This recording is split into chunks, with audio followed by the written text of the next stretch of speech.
Hey guys, good morning. Happy Thursday. Today is NTI day 24, and we have finished up Module 1 the first 3 days. And so now we are trucking on to Module 2 review, multiply, divide, multi-digit whole numbers.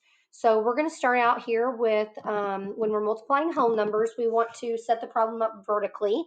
And so, for example, our first problem would be 43 times 5.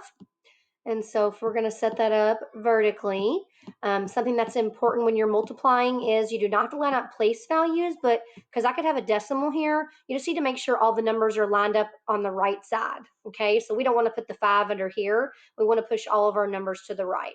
Okay, so we want to multiply the ones place first. We have 5 times 3, which is 15. So we're going to drop our 5 and carry our 1. And that would be a 10 there. So we have 5 times 4, which is 20, and then plus another one would be 21. Oops, my pen's not, there we go, 21. And so we end up with 215. So something to remember is just to line up, push all your numbers to the right, even if it has decimals. If this number was 4 digits, if this one had, I always like to put the longer number on top as well. Not larger, not a greater number. In multiplication, you just want to put the longest number on top. It helps with your carrying. Okay. All right. So let's scroll down a bit. Now we'll get into our 2-digit problems there. And so right there it says when you have multi-digits, multiply by the ones placed first, then you would move on to your tens or your hundreds and so on. And then don't forget the placeholder for the ones place. So that's probably the number one thing that people forget is they forget to put that 0 there. So we're going to start with a simpler problem. So if you want to pause and try this one out, you can. I highly recommend that you pause, try to solve, and then see if you get it correct and don't make any errors. All right, so we want to multiply our ones place first, and so we want to multiply 341 times the 2. So 2 times 1 is 2. 2 times 4 is 8. And I picked a simpler one because this one doesn't have any carries. So 2 or regrouping. 2 times 3 is 6. And then what we do next is we want to multiply by the tens place. So this 2 right here. And so what we're going to do is we're going to multiply by this 2 right here. And what's really happening is this 2 is actually worth 20. So that's where that 0 comes from. If I multiply 341 times 20, this 2 here, that 0 is really taking place right there. That's where the 341 times 20 works out. And now you're ready to multiply. 2 times 1 is 2. 2 times 4 is 8. And 2 times 3 is 6. And if you think about it, and we're going to, of course, add those two products together. And if you think about it, 341 times 2 is 682. But 341 times 20 has a power of 10 on the end. And so this would be it. And the biggest problem that we have is that people forget to put the placeholder. This is a placeholder for the ones. So that's really important. All right. All right. We're going to go ahead and add. So we have 2 plus 0 is 2. Oh, let's redo that. Let's fix that. Cannot see that. Sorry, I ran into our problem down there, but I'll erase it here in a second when we get back to it. So we'll make it red again. So 2 plus 0 is 2. 8 plus 2 is 10. Drop the 0, carry the 1. 8 plus 6 is 14. Plus 1 is 15. Carry the 1. And 6 plus 1 is 7. So 341 times 22 is 7,502. So check your work and see if you made any mistakes there, okay? All right, so the next problem that we're going to do is we're going to look at 355 times 17. Now, I made this one a little bit more challenging because it is going to have some regrouping in it. So make sure that you keep your work nice and neat and organized. That always plays a huge role in our math because when it's organized, you can keep everything nice and neat, and it helps create less errors. So we're going to do 355. And remember, I always put the longest number on top. So this has more digits. So it's our longest number, not largest, longest. And we're going to multiply by 17. Remember, we want to push all of our numbers to the right. All right, so we're going to start with 355 times 7. Okay, so 7 times 5 is 35. And we're going to regroup that 10. 7 times 5 again. Oh, wait, by the way, if you want to pause the video and work this out, please do that at this time. Okay, and then come back and see if you got it correct. All right, so 7 times 5 is 35, plus our carry is 38. And then we have 7 times 3, which is 21, plus 3 equals 24. And then I'm gonna cross out those carries because we've already done those. So that's something to remember. Now, if you'll notice, we're gonna be multiplying by a 1 in the tens place, so we're actually not gonna have any carries. But if you did have more carries that go over top, I always like to mark those out so I don't actually do them more than once, or I don't accidentally add the carry if that's the wrong number. All right. So now we're doing 355 times the 1 in the tens place. And if you notice, what are we not going to forget right here? What is really important? Yes, the 0, because this is not 355 times 1. This is 355 times 1 in the tens place. So that 0, that placeholder is going to go right there. 1 times 5, 5, 1 times 5, 5, and 1 times 3, 3. Okay, and again, we want to keep our numbers nice and neat and organized. 5 plus 0, 5. 8 plus 5 is 13. 5 plus 4, well, 4 and 1 is 5, and 5 and 5 make 10. We could always look at it that way. And then 2 and 1 is 3, and 3 and 3 doubled is 6. So our answer is 6,035. Okay, so check your work, and then we're going to move on down to some long division. And remember, this is just review. This is us. You've already learned all of these things.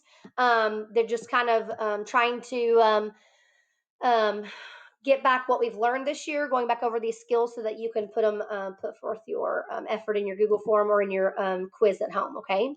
All right. So let's start with 547 divided by 3. Now, when we have 547, when we're dividing, the first number in your division problem goes in the division box. This is a common error that people have, especially when we're writing fractions as division. Or division as fractions. So 547 is the first number. This is called the dividend. 3, the second number in the division problem, goes on the outside of the box. Okay, and it is called the divisor. So we have the dividend divided by the divisor equals the quotient. All right. So we're going to ask ourselves, how many times can 3 go into 5 without counting over? And some of your teachers may have told you to write 3 times 1 to the side, 3 times 2, 3 times 3.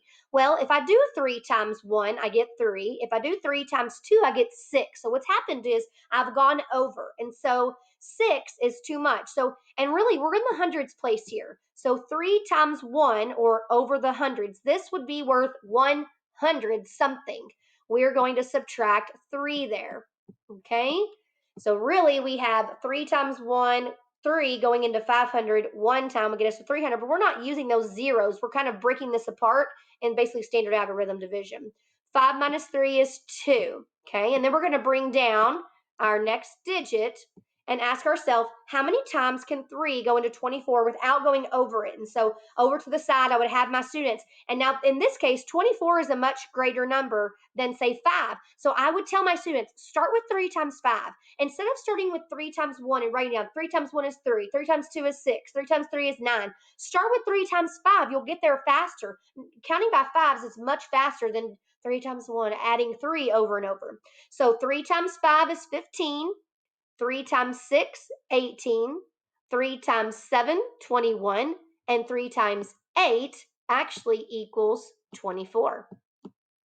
Okay, and we're going to subtract. 24 minus 24 is 0. And we still have another place in our dividend to bring down. So how many times can I count by 3s to get to 7 without going over it? So we've already talked about 3 times 1 is 3, 3 times 2 is 6, 3 times 3 is 9. So 3 is too much. It's going to be 2.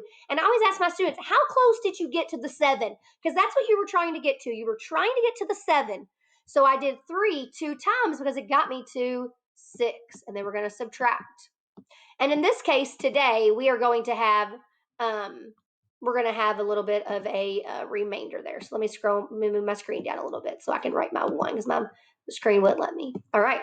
So in this case, 547 divided by 3 equals 182, remainder 1. Okay. All right, let's move on to the next one. I want you to try and do the next one on your own. So you have 715 divided by 20. Pause the video and see if you can solve. Now, we are dividing by a 2-digit number, but you do the exact same things. Remember, 715 is your first number. It goes inside the box. Okay, so 715 is our dividend. Oops. It goes inside the box. 20 is our divisor. It goes outside the box. So again, pause, try to solve, see what you get. All right, so now we should have asked ourselves, how many times can 20 go into the number 7 without going over? Well, 20 times 1 is 20, so it's already going over. So we're going to use these two numbers. 20 goes into 71 how many times? So over to the side, we should be writing 20 times 1 equals 20. 20 times 2 equals 40. 20 times 3 equals 60. 20 times 4 equals 80. So 80 is too much. So it is going to be 20 times 3, which is 60. And then we're going to subtract. 1 minus 0 is 1. 7 minus 6 is 1. And we're ready to bring down our next digit. And then same thing. How many times can I count my 20s to get to 115 without going over? And so again, this is a greater number, 115. So I would start with times 5. Again, something that you can do quicker than doing 20 times 1, 20 times 2, 20 times 3. It also helps if you have that multiplication over to the side in your notebook. You can build on from that. You don't have to start from scratch. So I know that 20 times 5 equals 100, and 20 times 6 equals 120. So 20 times 5 is going to have to be it. And that equals 100. Remember, how close can I get to 115? I can only get to 100 because 20 times 6 is 120, and that's too much. 5 minus 1 is 5. 1 minus 0 is 1. So we have remainder 15. So my answer to 715 divided by 20 equals 35, remainder 15. Okay? All right, let's look at the next one. Go ahead and write it down in your notebook as well. 6,000 is your dividend. 6,541 is your dividend. Let me get some of that off. And you are dividing by the divisor 12. 12. So you're going to need to be doing some multiplication work to the side of multiplying 12 times different numbers to see how close it can get you to some of those digits, okay? So go ahead and pause the video and go ahead and get started. All right, so now that you've had a chance to go ahead and try to solve on your own, I'm going to put our dividend, the first number in our division equation, inside the box, and then we are going to divide by 12. So first I'm going to ask myself, can I count by 12s to get to 6? Well, no. 12 times 1 equals 12, so it's already over. So I'm going to move on. I'm going to use the first two digits. So over to the side, if I were you all, I would be writing 12 times 5. And I would leave these on my notebook so that I could see. 5 times 2 is 10. 5 times 1 is 5, plus 1 is 6. So I know 12 times 5 equals 60. So I'm going to ask myself, hey, I'm going to try times 6 and see if I can get closer to 65. 6 times 2 is 12, and 6 times 1 plus 1, 6 times 1 is 6, plus 1 would be 7. Now 72 is greater than 65, so I can't do it 6 times. It's only going to be 5. And 12, remember we were trying to get to 65. How close did you get? I have people who write 5 right here. Wait a second. I was trying to count by 12s to get to 65, and the closest I got was 5? No. 12 5 times got me to 60. Remember, your number should be as close as it can be to 60. All right, subtract, and we get remainder 5. We're not finished, so we still have place values to bring down. And so something you might be asked on the test is, what's this 5 worth? What's the value of this 5? And if you notice, this 5 is in the hundreds place, so our answer is going to start with 500 something. So this 5 is worth 500. You're going to have that question on the test, so I hope you pay attention. All right, the next one is, bring down our 4, and we have 12 into 54. So we know 12 times 5 is 60, so we're too much. So we're going to try 12 times 4. Sorry about that. All right, 4 times 2 is 8. Sorry, my line went too far. And 4 times 1 is 4. And that does get us close to 54 without going over. So it is going to be 4. and we're going to subtract. Remember, we're trying to get as close as we could to 54. Again, I have people who write the 4 here and then write it here. That is not the case. We were trying to get as close as we could to 54. How close did you get? You got to 48. Sorry, that's a subtraction sign. All right, 4 minus 8, that's -4, but you're not in that math world. We need to borrow. Borrow 1. I'm going to write over here. Give 10. 14 minus 8 is 6. And we're still not done. We have another one. Have another 1 there to bring down. All right. How many times does 12 go into 61? Look at this. I can use this work in my math notebook. So I have 12 times 4 is 48. It's getting there. 12 times 5 was 60. And 12 times 6 was 72. 72 goes over. 48 is not enough. It's going to be this one. So let me extend that a little bit. So we have 12 goes into 61 5 times because it gets us to 60. We're going to subtract, and we have remainder 1. And so our answer to 6,541 divided by 12 equals 545 remainder 1. And that's it, guys. I hope you, if you need to watch this video again, you're more than welcome. You could even give yourself some practice problems and check them with an adult. You also, if you're at home, you have your packet with this quiz. Multiply multi-digit whole numbers, multiply and divide multi-digit whole numbers. And then if you're on Google Classroom, you have a Google form to complete. All right, guys, I'll see you tomorrow on Friday. Have a great Thursday.